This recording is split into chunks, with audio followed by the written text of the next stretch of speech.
नमस्कार.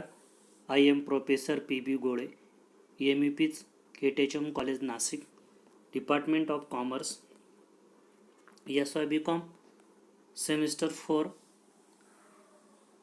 Corporate accounting second, absorption of company, problem number 4.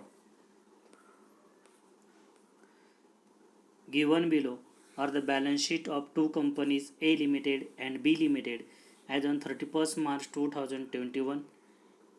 Balance sheet of A Limited: assets 5,44,000, liabilities 5,44,000. Balance sheet of B Limited: assets 3,08,000, liabilities 3,08,000. A Limited absorb B Limited on the following terms. A Limited जे आहे, A लिमिटेडनी B लिमिटेडला absorb केलेला आहे.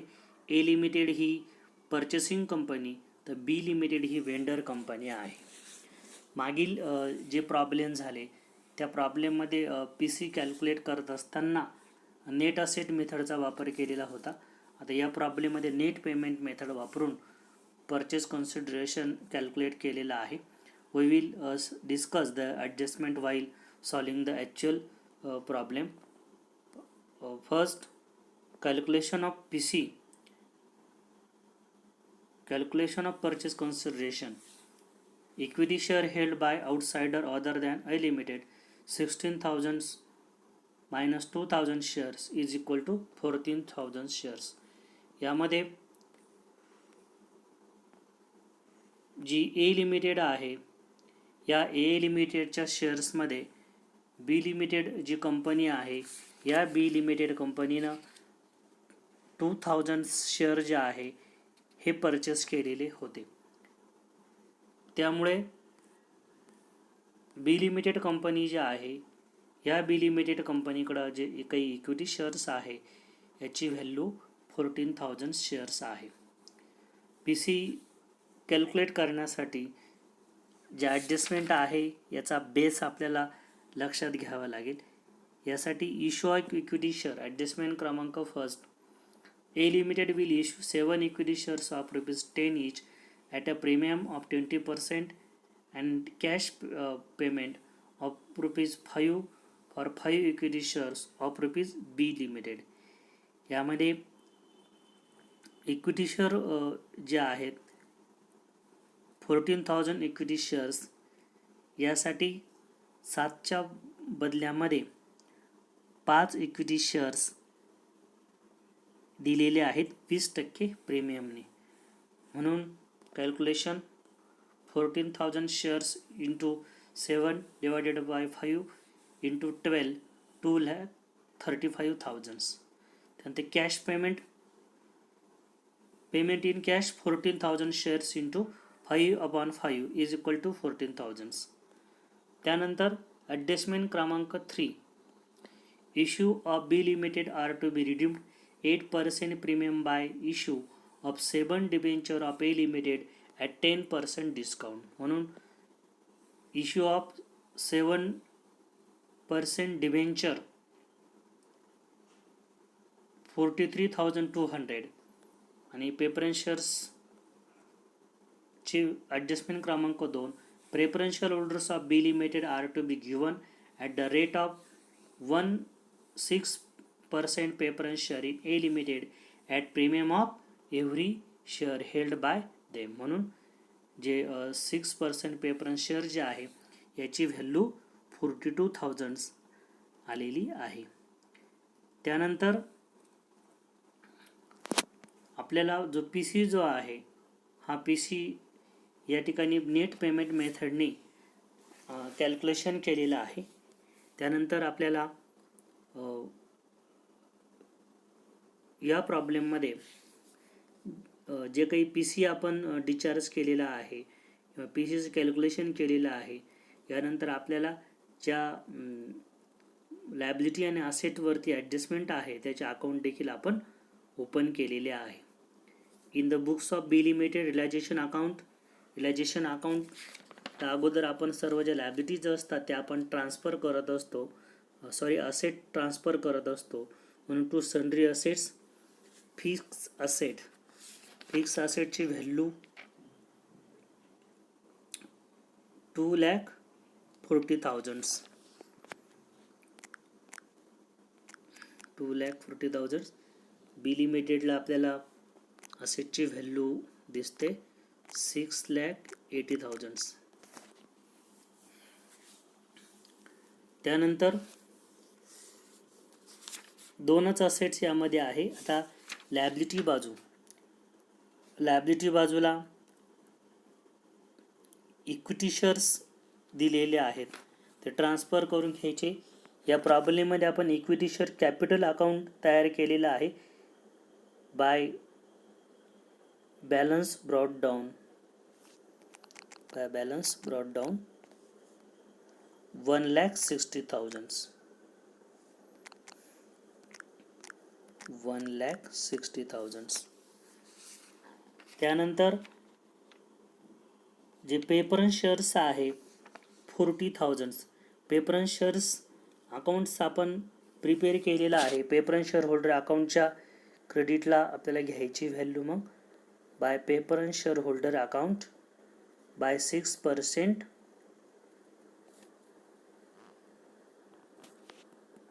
Preference share capital 40,000. त्यानंतर preference shares अकाउंटला transfer केले. त्यानंतर reserve 40,000 आहे. इक्विटी शेअर होल्डरच्या अकाउंटच्या क्रेडिट बाजूला बाय रिझर्व 40,000. त्यानंतर 4,007% डिबेंचर अकाउंट देखील आपण तयार केलेला आहे. डिबेंचर अकाउंटच्या क्रेडिट बाजूला बाय 7% डिबेंचर 40,000.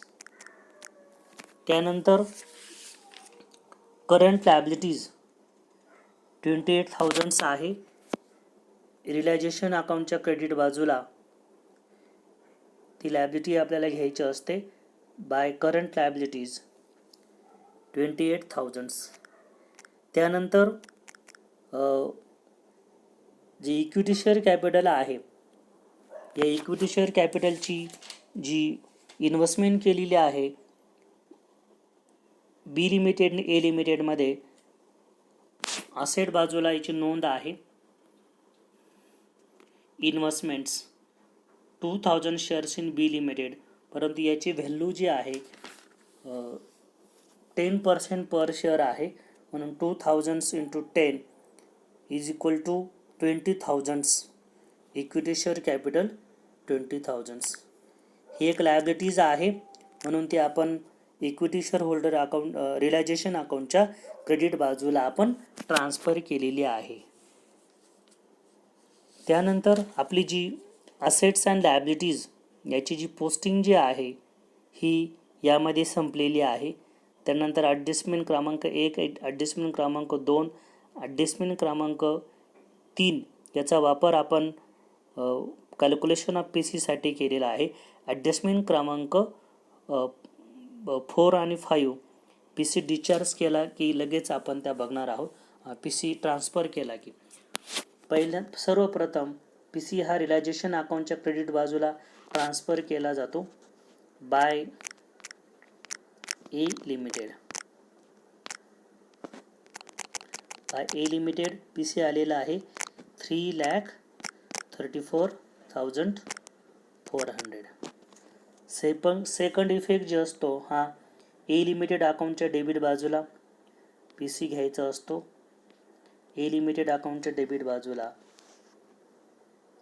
3,34,400.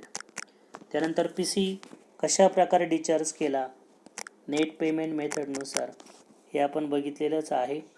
To cash 14,000. नंतर इक्विटी शेअरसाठी आपण 2,35,200 रुपीज स्पेंड केलेले आहे. त्यानंतर 6% प्रेफरन्स शेअर कॅपिटल 42,000. त्यानंतर बाय 7% डिबेंचर 43,000. 200.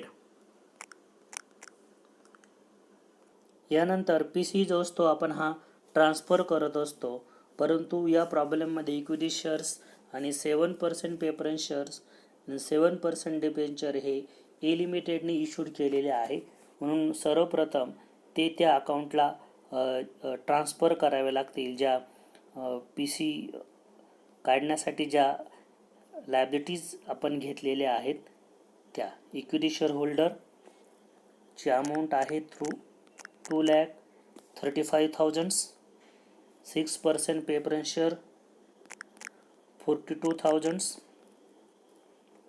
7% डिबेंचर 43,200. इथं लगेच ह्या टॅली करून टाकायच्या आहे. 43,200 हे अकाउंट इथंच लगेच क्लोज होतील. 43,200 टू ए लिमिटेड अकाउंटला जे आपण 7% डिबेंचर होल्डर अकाउंट तयार केलेलं आहे तिथे हे अमाऊंट ट्रान्सफर होईल.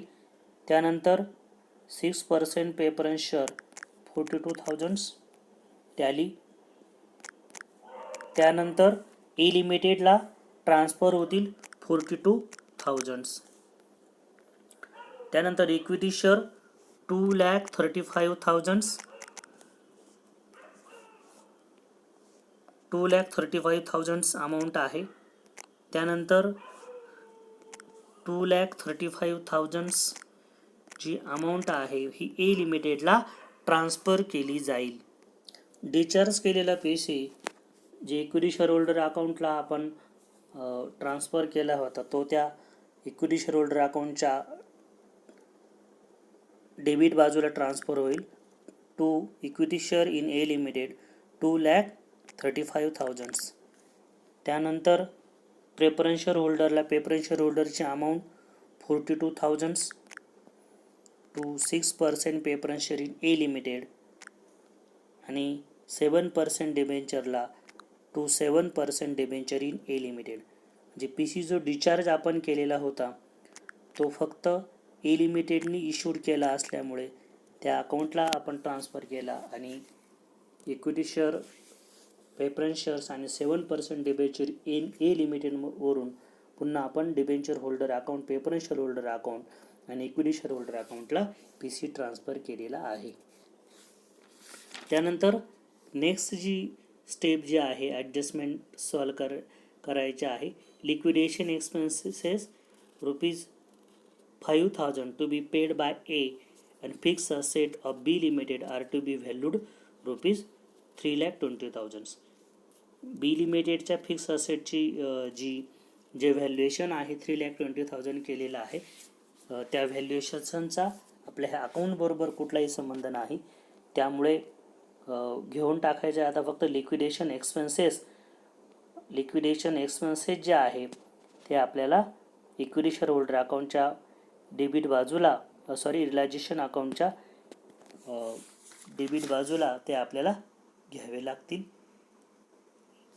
Liquidation expenses amounted ₹5,000. आता या प्रॉब्लेममध्ये हे जे एक्सपेन्सेस जे आहे हे ए लिमिटेडनी पेड केलेलं आहे, बी लिमिटेडनी या ठिकाणी खर्च केलेला नाही, म्हणून आपण जे नेहमीप्रमाणे जे रिलायझेशन अकाउंटच्या डेबिट बाजूला एक्सपेन्सेस घ्यायचो ते ह्या प्रॉब्लेममध्ये या ठिकाणी घेण्याची आवश्यकता नाही. त्यानंतर जे प्रेफरन्स शेअर होल्डर अकाउंट आहे आणि डिबेंचर होल्डर अकाउंट आहे हे आपण टॅली करून टाकूया, म्हणजे आपल्या रिलायझेशनला त्याचा इफेक्ट आपल्याला ट्रान्सफर करता येईल. Preference share holder account debit side ही आहे 42,000. Bye realisation balance 2,000. रिलायझेशनला घेऊन टाकायचा आहे प्रेफरन्स शेअर होल्डरचा बॅलन्स 2,000. त्यानंतर 7% डिबेंचर होल्डर अकाउंट क्लोज करायचं आहे 43,200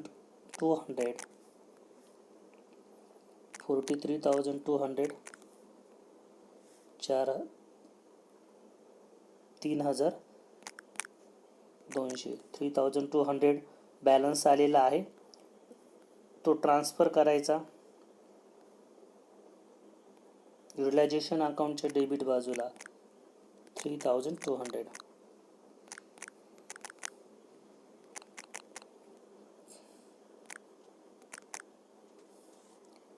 त्यानंतर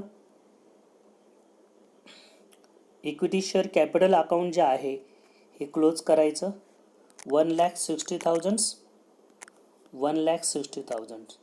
आणि जो काही बॅलन्स असेल तो इक्विटी शेअर होल्डर जे अकाउंट जे आहे याला आपल्याला ट्रान्सफर करता येईल 1,00,000.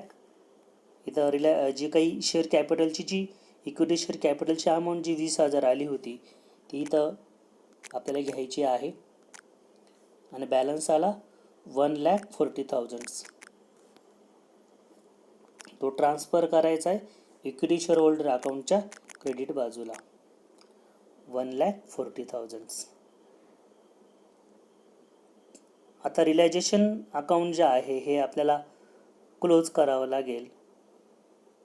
याची क्रेडिट साईड हेवी आहे 3,82,400 आणि रिलायझेशन जो प्रॉफिट जो आलेला आहे प्रॉफिट ऑन रिलायझेशन याला आपण टू इक्विटी शेअर होल्डर्स असं टायटल आपण देत असतो.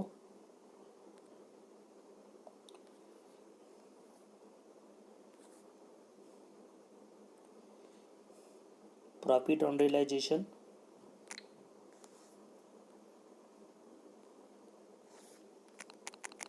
To equity share holder.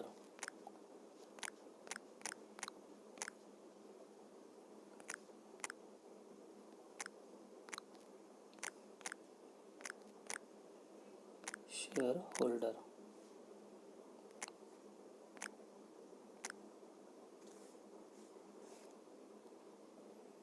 Profit on realisation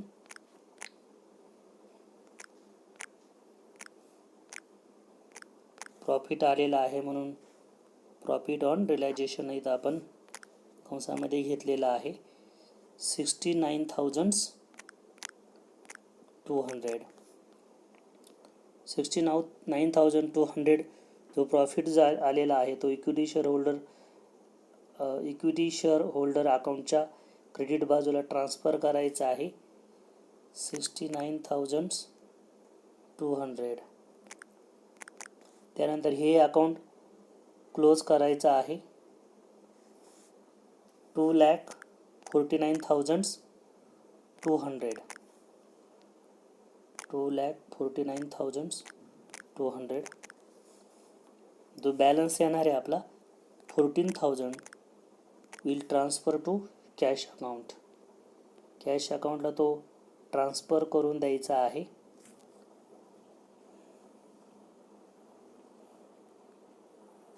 14,000. P सीची जी कॅश आहे कॅल्क्युलेशन करत असताना ती इथं आपण लिहायची राहून गेली होती. टू ए लिमिटेड जे काही परचेस कन्सिडरेशन आपण कॅल्क्युलेट केलं होतं त्यामुळे आता 14,000ला जे कॅश अकाउंट आहे हे ट्रान्सफर टॅली होईल. सगळे जे अकाउंट्स आहे आपण टॅली केलेलं आहे. ई लिमिटेड अकाउंट आपलं जेव्हा आपण पी सी डिस्चार्ज करतो तेव्हाच ते टॅली होत असतं, त्याच्यामुळे त्याचा काही प्रश्नच उद्भवत नाही.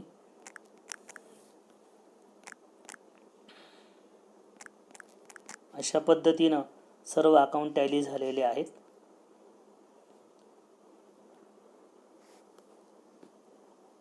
आणि प्रॉब्लेम जो आहे आपला क्लोज झालेला आहे. थँक्यू.